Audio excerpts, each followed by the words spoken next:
ஆத்பரிப்போம் ஆத்பரிப்போம் அலங்கம் இடியும் வரை ஆத்பரிப்போம். ஆத்பரிப்போம் ஆத்பரிப்போம் அலங்கம் இடியும் வரை ஆத்பரிப்போம். எக்காலம் ஊதி எரிக்கோவை பிடிப்போம், ஆரவார துதியோடு கானானுக்குள் நுழைவோம். எக்காலம் ஊதி எரிக்கோவை பிடிப்போம், ஆரவார துதியோடு கானானுக்குள் நுழைவோம். எழுப்புதலின் நேரமல்லோ யோசுவாவின் காலமல்லோ, இது எழுப்புதலின் நேரமல்லோ நம் யோசுவாவின் காலமல்லோ. ஆத்பரிப்போம் ஆத்பரிப்போம் அலங்கம் இடியும் வரை ஆத்பரிப்போம்.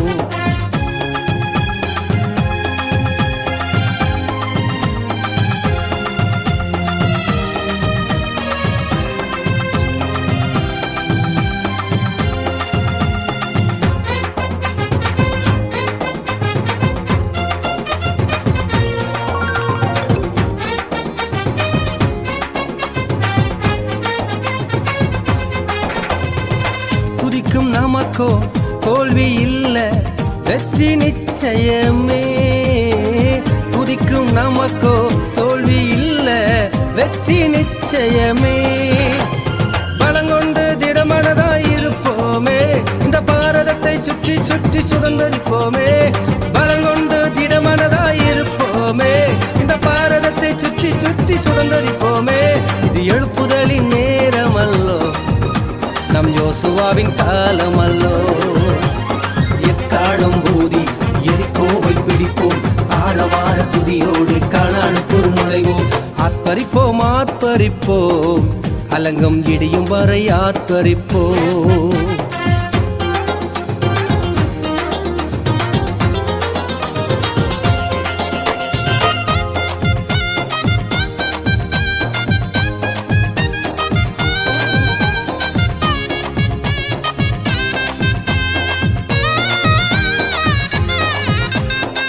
கர்த்தர் நாமம் சொல்ல சொல்ல தடைகள் விலகிடுமே. கர்த்தர் நாமம் சொல்ல சொல்ல தடைகள் விலகிடுமே. மாறாவின் தண்ணீர்கள் மதுரமாகுமே, யோர்தானின் தடைகள் எல்லாம் விலகி போகுமே. மாறாவின் தண்ணீர்கள் மதுரமாகுமே, யோர்தானின் தடைகள் எல்லாம் விலகி போகுமே. இது எழுப்புதலின் நேரமல்லோ நம் யோசுவாவின் காலமல்லோ. எக்காலம் ஊதி எரிக்கோவை பிடிப்போம், ஆரவார துதியோடு கானானுக்குள் நுழைவோம். ஆத்பரிப்போம் ஆத்பரிப்போம் அலங்கம் இடியும் வரை ஆத்பரிப்போம்.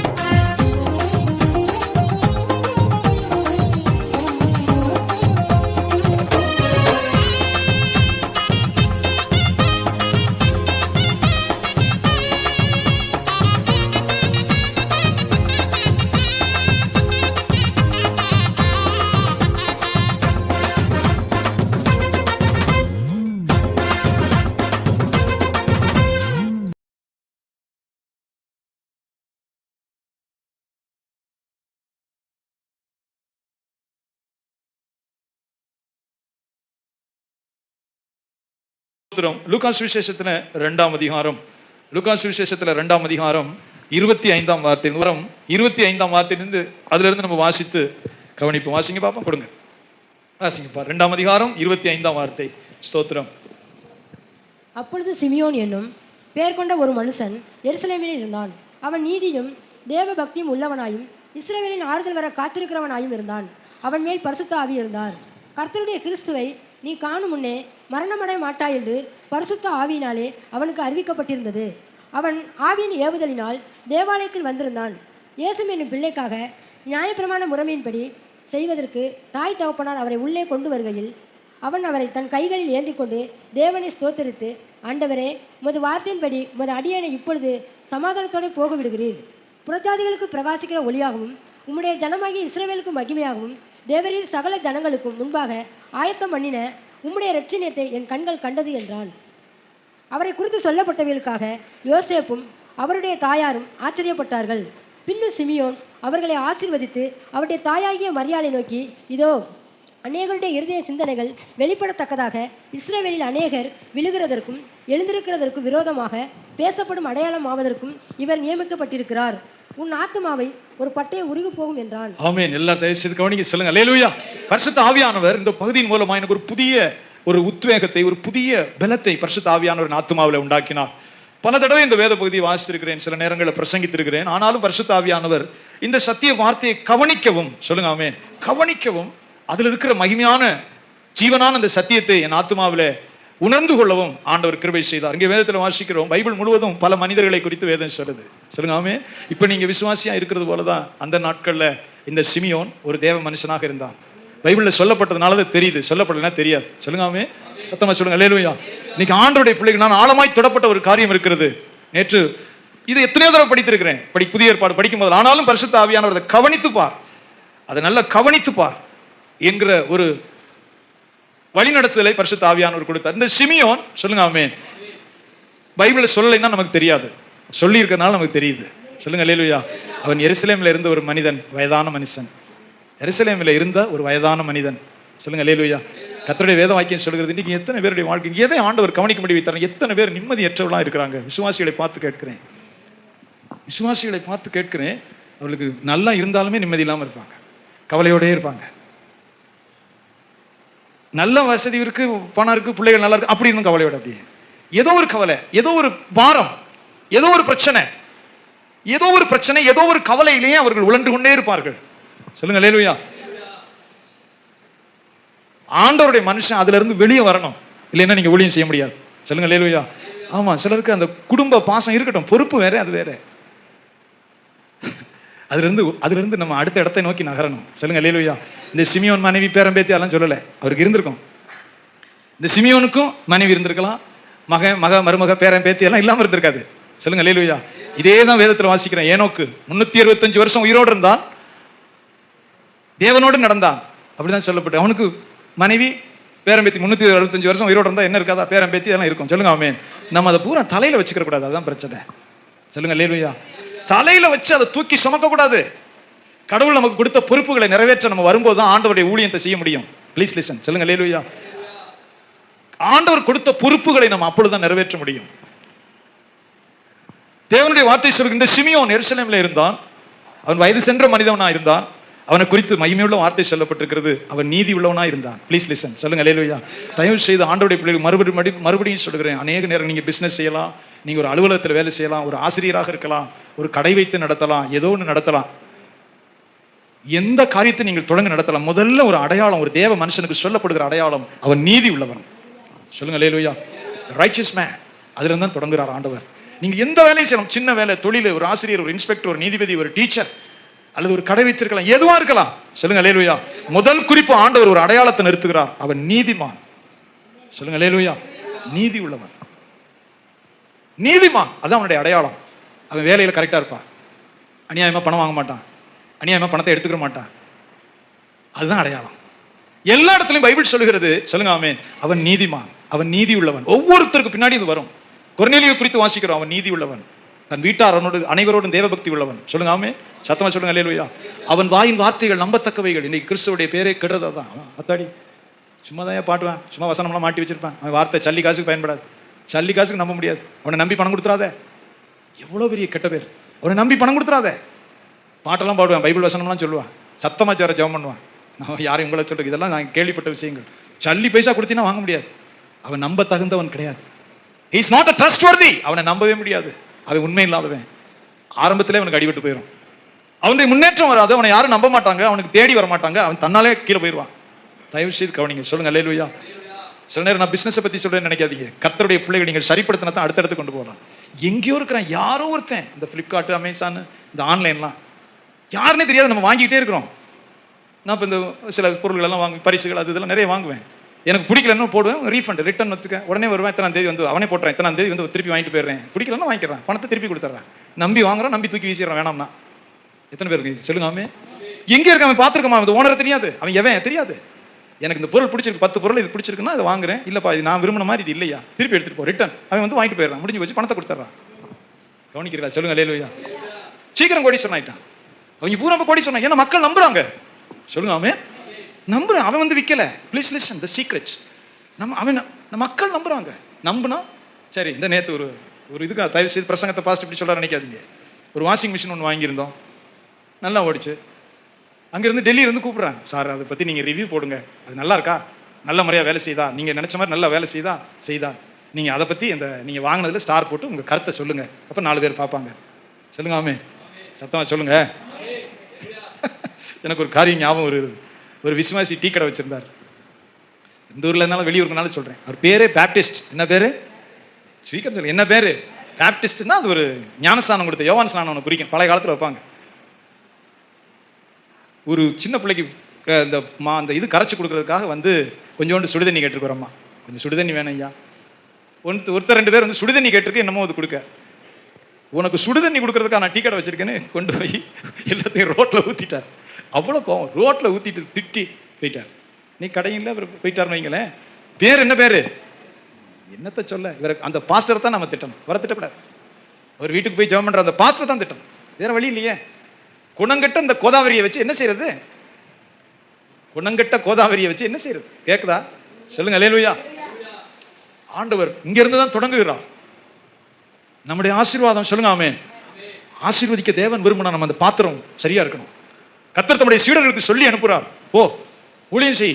ஒரு வீட்டுக்குள்ள நுழையும் போது அவர்களுக்கு சமாதான வாழ்த்துக்களை சொல்லுங்க. சொல்லுங்க ஆமென். தன்னுடைய 12 சீடர்களுக்கு சொல்றார், போங்க 2 பேரா போங்க, ஒரு ஊருக்கு போங்க, உங்களை வீட்டில் ஏற்றுக்கொள்வா, அங்க இருந்து சாப்பிடுங்க, ஊழியம் செய்யுங்க, பிரசங்கம் பண்ணுங்க, வியாதியஸ்தரை சுகமாக்குங்க. சொல்லுங்க ஆமென்.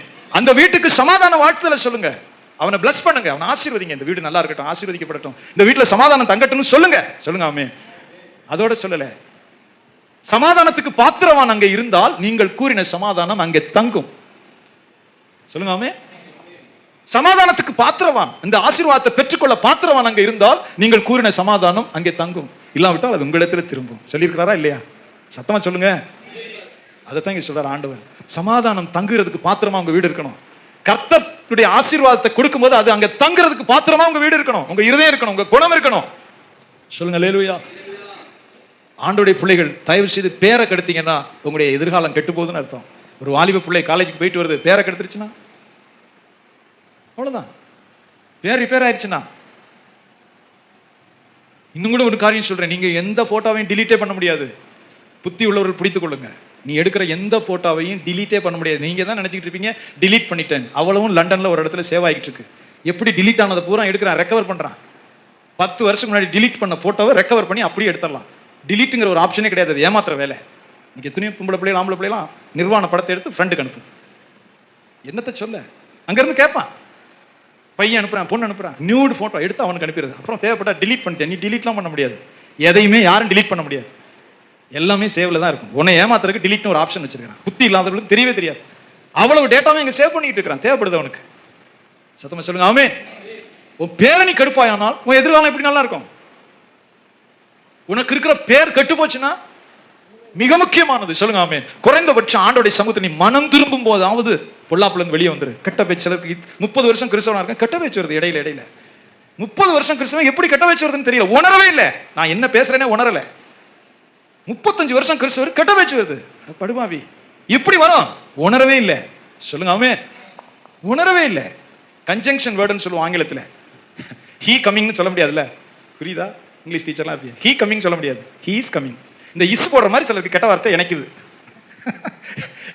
இஸ் போடுற மாதிரி ஏழு சொல்லி மனம் திரும்பின நாள்ல சொல்லுங்க ஆமென். உட்கார்ந்து ஜெபம், ஆண்டவரே என்னென்ன பாதகமெல்லாம் இருக்கும் என்னை கழுவுங்க, சுத்திகரிங்க ஆண்டவரே. என் வாயின் வார்த்தை கேடா இருக்கா தயவு செய்து சொல்லுவோம். அதுக்கு பிறகுதான் உன்னை ஆசீர்வதித்து உயர்த்த முடியும். வாயில தேவையில்லாம பொய் வருதா, ஆண்டவரே வாய்க்கு கடிவாளம் வைங்க. சொல்லுங்க ஆமென். சிலருக்கு சாதாரணமா பொய் வரும், சாதாரணமா கெட்ட பேச்சு வரும். அவர்கள் செல்ல காசை மதிக்காம தள்ளப்பட்டு போயிடுவாங்க. ஒரு ஸ்டாம்ப் குத்திடுவாங்க, சும்மா உருட்டப்பா உலக்கட்டப்பா உருட்டப்பா, சும்மா பேச்சு தான், அதை நம்ப முடியாது. ஸ்டாம்ப் குத்திடுவாங்க. சொல்லுங்க ஆமென். அந்த பேச்சுக்கு மரியாதையே கிடையாது. பைபிள் முழுவதும் கவனித்து பாருங்க, குறைச்சு பேசணும் வசனம் சொல்லுது. சொல்லுங்க ஆமென். சொற்களின் மிகுதினால் பாவம் இல்லாமல் போகாது. வார்த்தையை சுருக்கிறவன் ஞானவான். சொல்லுங்க ஆமென். அளப்புகிற மூடன் விழுவான், அளப்பு வாயன். எத்தனை இடத்துல சொல்லப்பட்டிருக்கிறது, என் வாயின் வார்த்தைகள் சுருக்கமாயிருப்பதாக பைபிள் சொல்லுகிறது. எத்தனை இடத்துல சொல்லுங்க ஆமென். என் வாயின் வார்த்தைகள் சுருக்கமாயிருப்பதாக, என் இருதயத்தின் தியானம் உமக்கு பிரியமாயிருப்பதாக. வளவளன்னு பேசுறோம்னா பெருசா யாரும் மதிச்சுக்கிட்டு இருக்க மாட்டாங்க, யாரும் நம்பிக்கிட்டு இருக்க மாட்டாங்க. சொல்லுங்க ஆமென். சரியான மனுஷன், பெர்ஃபெக்டான மனுஷன், அந்த சாட்சி நமக்கு வேணும். கர்த்தருடைய பிள்ளைகளுக்கு சொல்லுங்க. சொல்லுங்க ஆமென். ஒருவேளை பழைய காலம் எப்படியாவது இருக்கலாம், ரட்சிக்கப்பட்ட நாள் ஆண்டவருடைய சமூகத்தில் ஜெபம் பண்ண நாள் திருப்புங்க. உங்களுடைய வாயின் வார்த்தை அதுல உண்மை இருக்கணும். சொல்லுங்க ஆமென். அதுல பரிசுத்தம் விளங்கணும், அதுல நீதி விளங்கணும். சொல்லுங்க ஆமென். பண விஷயத்துல நீதி விளங்கணும். அநேகருடைய வாழ்வில் எப்போதுமே சிரமம், எப்போதுமே பிரச்சனை, எப்போதுமே கஷ்டம். காரணம் ஆண்டவர் கிடையாது, உண்மை இல்லாததான் காரணம். உண்மை இல்லாத மனிதர்கள் மேல அவர் பிரியம் வைக்கிறது இல்லை. சொல்லுங்க ஆமென். உண்மை இல்லாத மனிதர்கள் மேல் பிரியம் வைக்கிறது இல்லை, ஆண்டவர் கொடுக்கிறது இல்லை, அது தங்குகிறதும் இல்லை. உண்மை இல்லாத மனிதர்களுடைய வாழ்வில் எப்பொழுதுமே சிரமமும் கஷ்டமும் இருந்து கொண்டே தான் இருக்கு. ஏது முக்கியமானது நாங்க வாசிக்கிறோம். இந்த சிமியோன், சொல்லுங்க அல்லேலூயா, அவனும் அவனுடைய தொழிலை பத்தி சொல்லல, அவன் என்ன செய்தான், அவனுடைய மனைவி பிள்ளைகள் பேரம்பேத்தி எல்லாம் பத்தி சொல்லல. சொல்லுங்க ஆமென். ஆனால் ஆண்டவர் சிமியோனை பற்றி சொல்றார். சிமியோன் என்கிற ஒரு மனுஷன் இருந்தான், அவன் எருசலேமிலே இருந்தான். சொல்லுங்க அல்லேலூயா. அவன் வயது சென்றவனாய் இருந்தான், அந்த குறிப்பு கூட நமக்கு இல்லை. ஆனால் அவன் நீதி உள்ளவன். சொல்லுங்க அல்லேலூயா.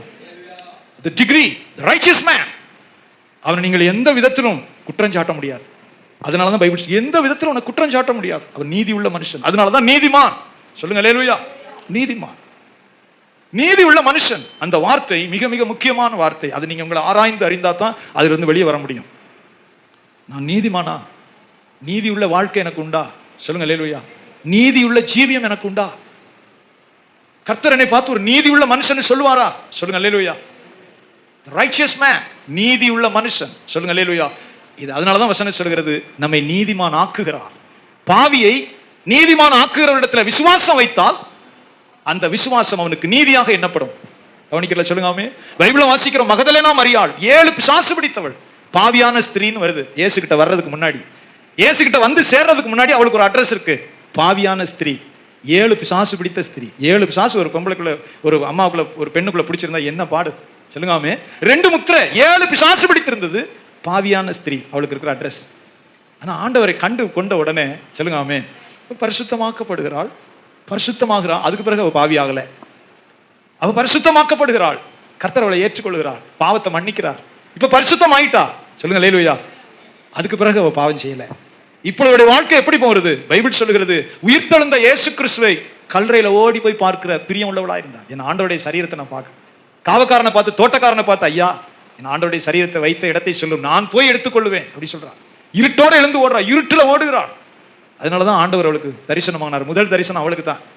நீ போய் என் சகோதரருக்கு சொல்லு, கலிலேயாவுக்கு போறேன்னு சொல்லுன்னு சொல்றார். சீடர்களுக்கு அப்புறம் தான். இயேசுவை நேசித்த மகதலேனா மரியாளுக்கு தான் முதல் தரிசனம். அவ தான் போய் சொல்றா, உயிர்த்தெழுந்த கர்த்தரை நான் கண்டேன். போய் பாதத்துல விழுகிறா, என்னை தொடாதே, நான் இன்னும் என் பிதாவினிடத்தில் ஏறி போகவில்லை. நீ போய் சகோதரருக்கு சொல்லு, நீ என் பாதத்தை தொடாதே. நான் இன்னும் அந்த பிரசங்க நான் 1 மணி நேரம் பண்ணலாம், என் பிதாவினிடத்துக்கு நான் இன்னும் ஏறி போகல, என்னை தொடாதே. அது பிதாவுக்கும் அவருக்கும் உள்ளது. சொல்லுங்க ஆமென். நம்ம 1ஆம் கிளாஸே தாண்டலை, அந்த இடத்துக்கு எதுக்கு போக? 1ஆம் கிளாஸ் தாண்டியில PhD தொடரணும். சொல்லுங்க ஆமென். நம்ம நீதிமான். சொல்லுங்க ஆமென். முதல் குறிப்பு, தயவு செய்து இந்த வருடத்தின் கடைசியில நான் ஜெபம் பண்ணி காத்திருந்து பெற்றுக்கொண்டதை உங்களுக்கு பிரசங்கிக்கிறேன். பரிசுத்த ஆவியானவரின் ஆத்துமாவை உணர்த்தினதையும் வைத்ததையும் சொல்லுகிறேன். சொல்லுங்க அல்லேலூயா. ஆண்டவருடைய சமூகத்துல ஒரு கணக்கு பாருங்க, தயவு செய்து கணக்கு பாருங்க. உங்க வாயின் வார்த்தை, உங்க தொழில், உங்ககிட்ட இருக்கிற வரவு செலவு பணம், எல்லாத்தையும் ஒரு கோடு போடுங்க. 2025 ஆண்டவரே சொல்லுங்க ஆமென். என் வாயின் வார்த்தையை நம்புறாங்களா மக்கள்? உங்க கடைக்கு வர்றவங்களா இருக்கலாம், எத்தனை யார் உங்களை பத்தி என்ன சொல்றாங்கிறது முக்கியம். அது ஒரு குடுகுடுப்பா, சும்மா உனத்துக்கு நம்ப முடியாது. அது ஒரு குடுகுடுப்ப, எதையாவது சொல்லும். You will lose your blessings. உனக்கு வர வேண்டிய ஆசீர்வாதத்தை நீங்க ஓட்டப்பானையில விட்டுக்கிட்டு இருக்கீங்கன்னு அர்த்தம். தயவு செய்து சொல்லுகிறேன். சொல்லுங்க ஆமென். அவனை நம்ப முடியாது பிரதர், அவரை எதுலையுமே நம்ப முடியாதுன்னு சொன்னா நீங்கள் உங்களுடைய வாழ்க்கையில சிரமம் ஒழியவே ஒழியாது. பைபிள் முழுவதும் அதை சொல்லுகிறார் ஆண்டவர். சொல்லுங்க ஆமென். பைபிள் முழுவதும் சொல்றார். உங்களை மட்டும் நம்பிட்டாங்கன்னா எவ்வளவு கொடுக்குறவங்க யாரும் பயப்பட மாட்டாங்க. நீங்க போடுற பில்லை பத்தி எல்லாம் பயப்படவே மாட்டாங்க. சொல்லுங்க ஆமென். அவர் கரெக்டா இருக்கும், அவர் தவற மாட்டார். அவர் சொன்னா கரெக்டா தான் இருக்கும், அவர் சொன்னா கரெக்டா இருக்கும். யாரும் அப்படி செய்ய முடியாது. அது அவன் 10 பேருக்கு சொல்லுவான், சொல்லுங்க ஆமென். அவர் சரியான நேரத்துக்கு கொடுப்பாரு. ஒரு பண விஷயம் எதுவா இருக்கலாம், அவர் சரியான மனுஷன், தப்பு பண்ண மாட்டார், அவர் நம்பலாம். அந்த சாட்சி சொல்லுங்க அல்லேலூயா. அந்த சாட்சி இல்லாவிட்டால் உங்களுடைய வாழ்க்கையில சிரமம் ஓயவே ஓயாது, உங்களுடைய கஷ்டம் ஓயவே ஓயாது. தேவனுடைய வார்த்தை சொல்கிறது சிமியோன் நீதிமான். சொல்லுங்க அல்லேலூயா. உங்க மனதில் வைங்க, he is a righteous man. எந்த விஷயத்திலும், ஒரு பெண் விஷயமா இருக்கலாம், ஒரு பண காரியமா இருக்கலாம், தொழிலா இருக்கலாம், எதுவா இருக்கலாம், அவர் நீதிமான். சொல்லுங்க அல்லேலூயா. இரண்டாவது இடத்தை சொல்றார் ஆண்டவர், அவர் தேவ பக்தி உள்ளவன். என்ன உள்ளவன்? சத்தமா சொல்லுங்க, என்ன உள்ளவன்? இது ஒவ்வொரு பரிசுத்தவானுக்கு பின்னாடி வரும். கொர்நேலியை பத்தி வரும். தன் வீட்டார் அனைவரோடும் தேவனுக்கு பயந்தவனுமா இருந்து. சொல்லுங்க அல்லேலூயா. தன் வீட்டார் அனைவரோடும், சத்தமா சொல்லுங்க, தன் வீட்டார் அனைவரோடும் தேவனுக்கு பயந்தவனுமா இருந்து. ஒரு குடும்பத்தை சந்தித்தேன், ரொம்ப ஒரு கிறிஸ்தவ குடும்பம், பிள்ளைகள் எல்லாம் நல்ல வாலிபர்கள், நல்லா வளர்ந்தாங்க, நிறைய பிள்ளைகள், நல்ல கிறிஸ்தவ குடும்பம். அவருடைய தகப்பனார் ஆலயத்துக்கு போவார். அந்த குடும்பம் கிறிஸ்தவ குடும்பமாக வளர்ந்தது, சமாதானமா இருந்தது. பிள்ளைகளுக்கு திருமண நேரம் வந்தது. அவரவர் நோக்கத்துக்கு திருமணம் செய்தார்கள் அந்த பிள்ளைகள். எங்க பணம் கூட கிடைக்குதோ, எங்க நகை கூட கிடைக்குதோ, ஏன்னா குரங்குகள் மரத்தை தாவிக்கிட்டே தான் இருக்கும், திருப்தி அடையாது. நடந்ததை சொல்கிறேன், எங்கெங்க பணமும் நகையும் கூட கிடைக்குமா பிள்ளைகள் அந்தந்த வழியில போய் கட்டி கொண்டு வந்தான். அநேகர் ஆண்டவருக்குள்ளே இல்லை இன்னைக்கு. அந்த தகப்பன் அந்த குடும்பத்தை ஆசீர்வாதமா வளர்த்து வந்தார். 7 ஆம்பளை பிள்ளை, நல்ல பெரிய குடும்பம், வெளியூர்ல. இன்னைக்கு அந்த பிள்ளைகள் ஆண்டவருக்குள்ள கூட ரட்சிக்கப்பட்ட கிறிஸ்தவர்களா கூட இல்லை, குடும்பங்களே ஒன்றுமில்லாம போயிடுச்சு. கவனிச்சல சொல்லுங்க அல்லேலூயா. தேவ பக்திங்கிறது விளையாட்டு இல்லை, தேவனுக்கு பயந்து நடக்கிறதுங்கிற விளையாட்டான விஷயம் இல்லை, நினைக்கிறது இல்லை. சிலர் நினைக்கிறாங்க சாமியை நினைச்சுக்கிறது இல்லை. சாமியை நினைச்சுக்கிறோம் பாஸ்டர், அது இல்லை இயேசுடைய வார்த்தை. சொல்லுங்க ஆமென். தேவ பக்தி, அதனாலதான் தெய்வ வசனம் சொல்லுகிறது காட்லினஸ் ஆங்கிலத்தில் இருக்கு. காட்லினஸ், தேவ பக்தி மிகுந்த ஆதாயம், போதும் என்கிற மனதுடனே கூடிய தேவ பக்தியே. டக்குன்னு வாசிக்க எனக்கு நேரம் சேர்க்கக்கூடாது. தீமோத்தேயுடைய புத்தகத்துல வாசிங்க, எத்தனாவது அதிகாரம் எத்தனாவது வசனம்? 1 பேதுரு 6:6 வாசிங்க பாப்போம். போதும் என்கிற மனதுடனே கூடிய தேவ பக்தியே மிகுந்த ஆதாயம். ஆமென். கொண்டு போகிறதும் இல்லை. சொல்லுங்க அல்லேலூயா. இந்த வசனத்தை மனப்பாடம் பண்ணிக்கிட்டு வீடு வேணாம், இடம் வேண்டாம், பள்ளிக்கூடம் படிக்க வேணாம், காலையில பல்லு தேய்க்க பேஸ்ட் வாங்க வேணாம்னு இருக்கக்கூடாது. கேக்குதா? சொல்லுங்க அல்லேலூயா. கர்த்தருடைய பரிசுத்த நாமத்துக்கு மகிமை உண்டாவதாக வாசிக்கிறோம். ஆண்டவருடைய பிரசன்னத்துல போதும் என்கிற மனதுடனே கூடிய தேவ பக்தியே மிகுந்த ஆதாயம். தேவ பக்தியை விட்டுறக்கூடாது. இன்னைக்கு ஆண்டவருடைய பிள்ளைகள் சொல்கிறேன், நிறைய பேர் வசதி கூடும், அல்லது தேவன் அறியாத இடத்துல ஒரு சம்பந்தம் பண்ணுவாங்க, அல்லது துஷ்டனும் துன்மார்க்கனுமான ஒரு பணக்காரனான சிநேகிதன் உனக்கு கிடைப்பாங்க. முடிஞ்சு போச்சு அவன் தேவ பக்தி. எத்தனை பேர் கவனிக்கிறீங்க? சொல்லுங்க அல்லேலூயா. மனுஷருக்காக ஆண்டவரை மறுதளிப்பாங்க சிலர். விசுவாசியை பார்க்கும்போது ஜெபம் பண்ணுவாங்க, அவிசுவாசியை பார்க்கும்போது அவனோட சேர்ந்து போயிட்டு இருப்பாங்க. கவனிக்கிறீங்களா? சொல்லுங்க அல்லேலூயா. விசுவாசியை பார்க்கும்போது ஊக்கமா பாடி ஜெபம் பண்ணுவாங்க, அவிசுவாசியோட ஃப்ரெண்டை பார்க்கும்போது அவனோட சேர்ந்து போயிட்டு இருப்பாங்க. அதுக்கு தகுந்த மாதிரி போவாங்க, அப்புறம் ஜெபமே அவங்களுக்கு வராது. இது இல்லை தேவ பக்தி. சொல்லுங்க அல்லேலூயா. தேவனுக்கு பயப்படுகிற பயம் தெய்வ பக்தி. வசனம் சொல்கிறது 2 குறிப்பு, அவன் நீதி உள்ள மனுஷன், 2வது தேவ பக்தி உள்ள மனுஷன். இந்த வசனத்தை வாசிங்க. ஸ்தோத்திரம். அவன் நீதியும் தேவ பக்தியும் உள்ளவனாயும் இஸ்ரவேலின் ஆறுதல் வர காத்திருக்கிறவனாய் இருந்தான். 3வது ஒரு குறிப்பு சொல்லப்பட்டிருக்கிற ஒரு காத்திருக்கிற இருதயம். தயவு செய்து நிமிர்ந்து பாருங்க. சொல்லுங்க ஆமென். தேவனிடத்துல காத்திருக்கிறவர்கள் புது பலன் அடைவார்கள். உண்மையாவே சொல்ல போனா இந்த மனுஷன் தன் குடும்பத்தின் ஆசீர்வாதத்துக்காக காத்திருக்கல. நிமிர்ந்து பார்க்கிறீங்களா? சொல்லுங்க அல்லேலூயா. அதனாலதான் சொல்லுகிறேன், ஓரளவு நல்ல வசதி வந்த பிறகாவது கர்த்தருடைய மக்கள் ஆண்டவருடைய பணியோட இணைந்து ஜெபிக்கணும். தன் பிள்ளைகளுக்காக, தன் குடும்பத்துக்காக, ஒரு நிலம் வாங்குறதுக்காக அப்படி காத்திருந்தான்னு சொல்லல. எப்படி மகிமையுள்ள வார்த்தை பாருங்க. இவன் அதையெல்லாம் கடந்துட்டான். என் குடும்பம், என் பேரம்பேத்தி, என் பிள்ளை, என் சந்தோஷம், என் சகோதரன், அவன் இவன், இதெல்லாம் கடந்துட்டான் அந்த மனுஷன். சொல்லுங்க ஆமென். இந்த தேவ மனுஷன், தேவ பக்தி உள்ளவனா இருந்த இந்த மனுஷன் இப்ப காத்திருந்து ஜெபிக்கிறான். ஆண்டவரே, இஸ்ரவேலுக்கு ஆறுதல் வரணும் ஆண்டவரே.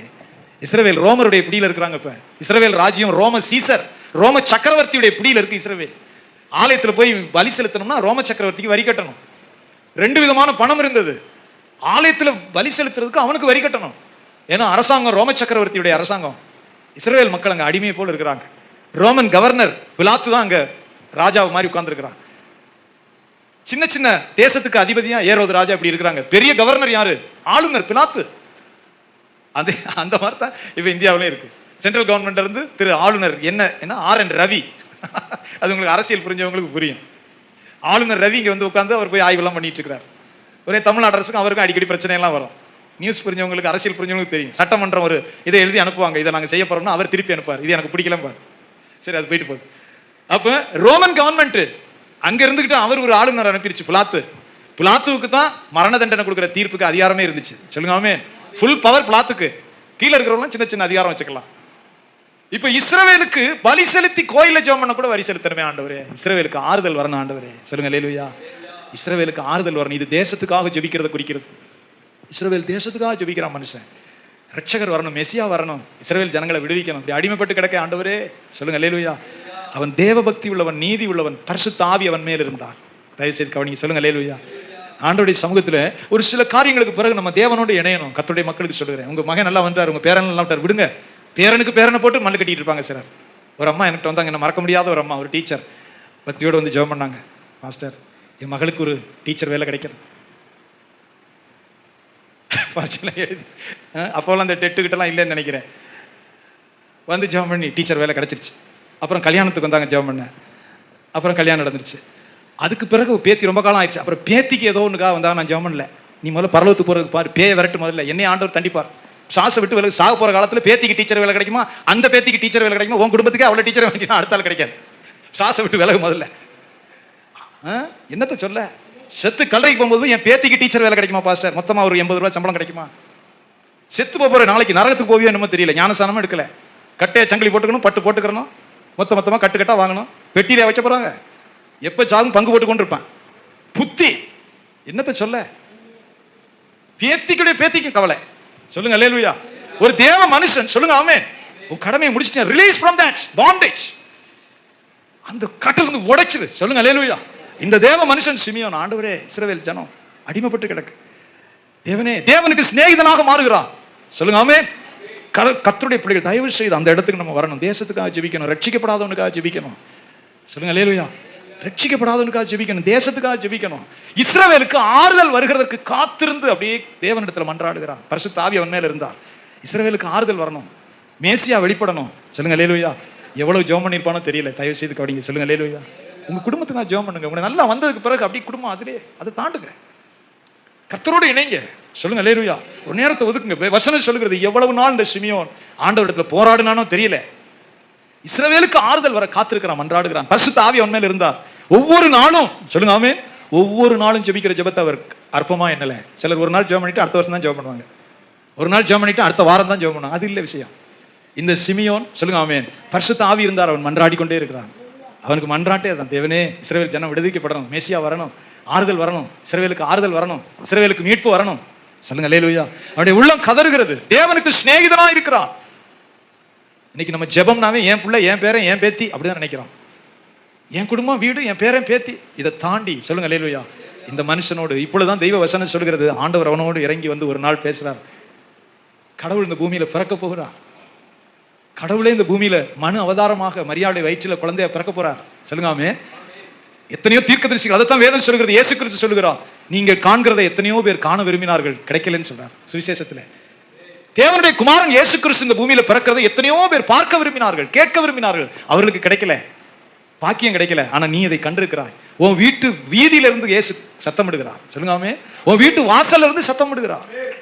இயேசு கிறிஸ்து எருசலேமுடைய வாசல்ல நின்று கண்ணீர் விட்டார்னு வசனம் சொல்லுது. எருசலேம் குமாரத்தியே, உனக்கு கிடைத்த இந்த நாளில் ஆகிலும் நீ மனம் திரும்ப கூடாதா? உனக்கு கிடைத்த இந்த நாளில் ஆகிலும் நீ மனம் திரும்ப மாட்டியா? சொல்லுங்காமே. ஒரு மனுஷன், சாக போற மனுஷன் சாலமோனுடைய ஞானத்தை கேட்க எத்தியோப்பியாவில இருந்து வர்றா ராஜஸ்திரி ஷேபாவுடைய ராஜஸ்திரி ராணி வர்றா சாலமோனுடைய ஞானத்தை கேட்க. எத்தியோப்பியா எங்க இருக்கு, இஸ்ரேல் எங்க இருக்கு, அங்க இருந்து வர்றா ஒட்டகத்துல அள்ளிட்டு வந்து உட்கார்ந்து கேட்கிறா சாலமோனுடைய ஞானத்தை. சாலமோனிலும் பெரியவர், சாலமோனை உண்டாக்கின கர்த்தர் எருசலேம் வீதியில இருந்து கதறார், மனம் திரும்பு, உனக்கு கிடைத்த இந்த நாள் ஆகிலும் மனம் திரும்பு கூப்பிடுறார். உனக்கோ மனதில்லாமல் போயிட்டு. சொல்லுங்காமே. உனக்கு என்ன கிடையாது? தேவாலயத்தை விட பெரியவர் எங்க இருக்கிறார், சாலமோனை விட பெரியவர் உன் வாசல்ல நின்று கூப்பிடுறார், நீ கேட்க மாட்டேங்கிற. அப்புறம் சொல்றார் ஆண்டவர், உன் பிள்ளைகள் செவத்துல மோதி அடிக்கப்படும். ஒரு கல் மேல ஒரு கல் இராது, ஒரு அஸ்திபாரத்து மேல இன்னொரு கல் இராது, உழுகப்படும். சத்தமா சொல்லுங்காமே. ஆண்டவர் உன்னை சந்திக்கும் காலத்தை நீ அறியாதபடினால் இது நடக்கும் சொல்றார். கர்த்தர் உன்னை சந்திக்கிற காலத்தை நீ அறியாதபடினால் இது நடக்கும். இத்தனை பேர் கவனிக்க. சொல்லுங்காமே.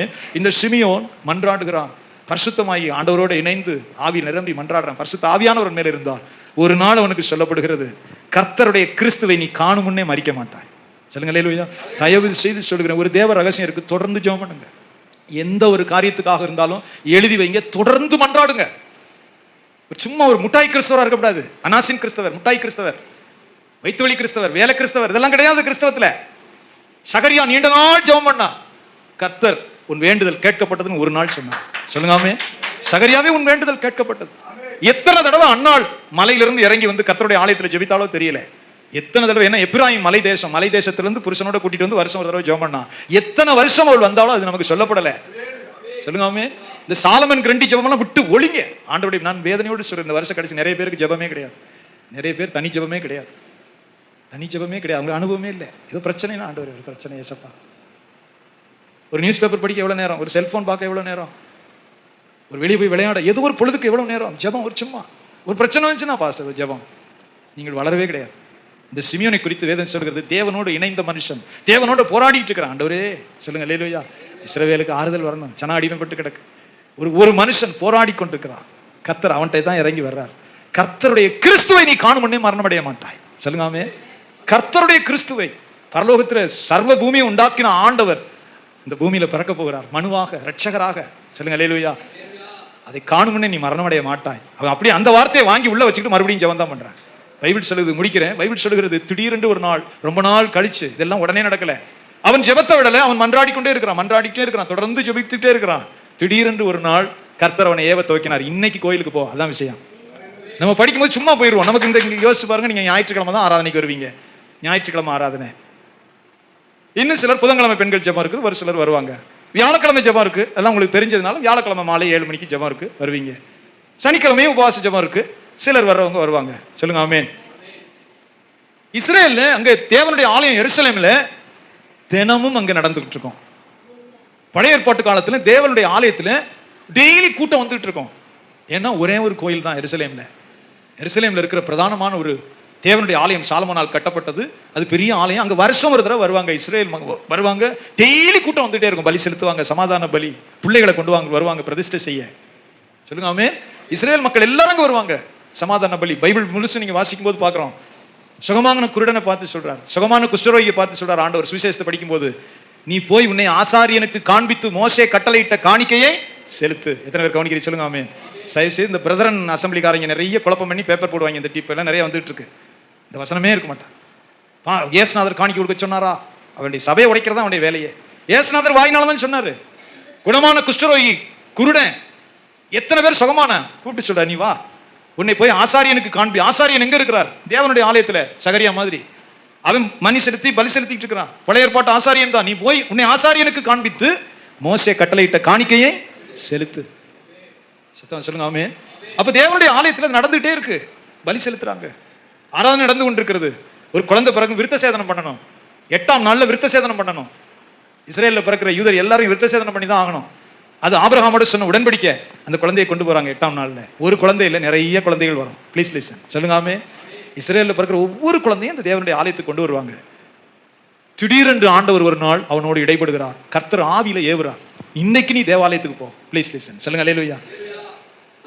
ஏது முக்கியமானதுன்னா, ஆண்டவர் பேசுகிற குரலை கேட்கத்தக்கதா இவனுடைய வாழ்வு ஆண்டவரோடு இணைந்திருந்தது. சொல்லுங்க ஆமென். சிலர் காலையிலும் ஜெபிக்க மாட்டாங்க, மத்தியானமும் ஜெபிக்க மாட்டாங்க, ராத்திரியும் ஜெபிக்க மாட்டாங்க.